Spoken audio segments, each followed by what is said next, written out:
What's up everyone, it's Roger here from DisKingdom.com. It is Friday, it is time for some news, so let's jump into some of today's stuff.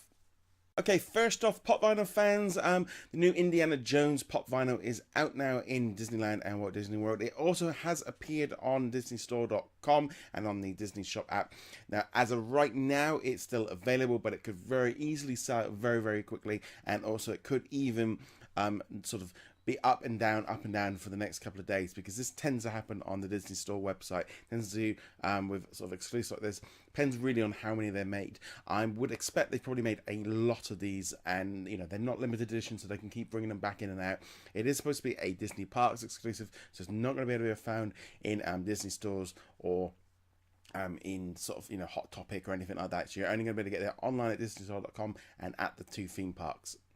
The new offline mode, Skirmish, is now available for Star Wars Battlefront. This mode allows you to play basically offline in either a 40-player offline mode for Walker Assault, and also there's a Fighter Squadron. Now, it's kind of pretty cool that they've added the Walker Assault, because while you're playing off against 40 people, they're not actually people, they're AI. It runs really well. I was playing it last night, and I'm going to be putting up some videos later over the weekend.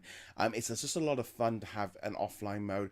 Personally, for me, as kind of not an amazing player at this game, I tended to last a little bit longer. I had a better chance of getting into the AT-ATs, got a better chance of being a TIE fighter and getting all the bonuses, because I wasn't competing against other people, and I kind of take it on a little bit more. I found, for example, that I wasn't being killed as often because, as I said, not the best player at Star Wars Battlefront. Loved the game, really enjoyed playing it, but I found that offline mode really did improve how much enjoyable I had. The Fighter Squadron was the same thing, wasn't being sort of taken out by much better players than me automatically. And also I love the fact that it is offline, so if I have a problem with my internet connection, I can play it. Sometimes with Star Wars Battlefront, if your internet connection's bad, there's not a lot to do in the game. So I would love to see more offline stuff added to Star Wars Battlefront. There's also been a lot of tweaks and stuff with the patch coming in. Like I said, I would love to see more stuff like this happening to Star Wars Battlefront. I think they did drastically underestimate how much demand there would have been for offline content. Because it's all very fine, if you're in a big city with high-speed internet, it's great. But also it can lead to problems if you're away from there. And there are a lot of people away from fast internet connections. And also for people like myself who are just casual fans, don't necessarily always need to be online to play a game and just want to just get in there and do it. But like I said, definitely worth checking out if you're into Star Wars Battlefront, and these offline modes do help add more content to it, even though technically you have to kind of be online to download all these updates. But yeah, I really enjoyed playing it last night. I think I had sort of one of my best kind of few playthroughs, because I wasn't being shot all the time, and kind of was able to enjoy sort of playing the different sort of ships and stuff, because like I said, there's just no one really kind of competing against me, and if you're not so good at it, it can be pretty good. And even it's just good kind of training mode to kind of get into the game.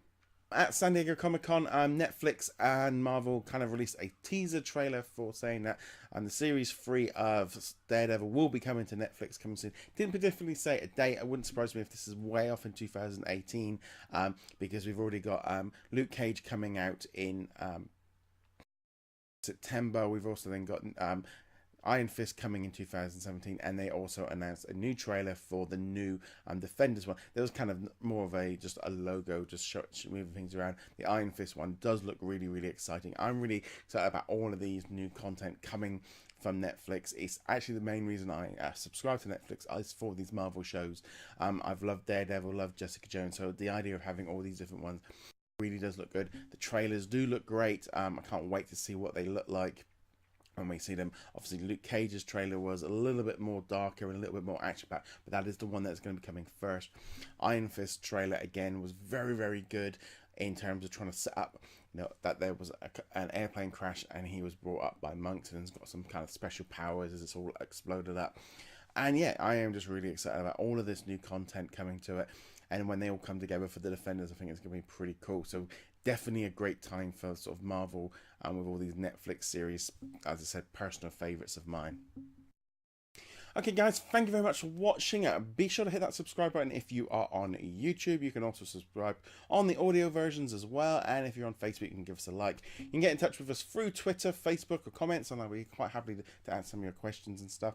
And also just want to thank a big thank you to Ethan over at sortedapps.com and Magic Band Collectors for being a Patreon. And you can also support us over at patreon.com/DisKingdom. Anyway, guys, thank you very much for watching. Be sure to check out DisKingdom.com, and I shall see you guys soon. Laters.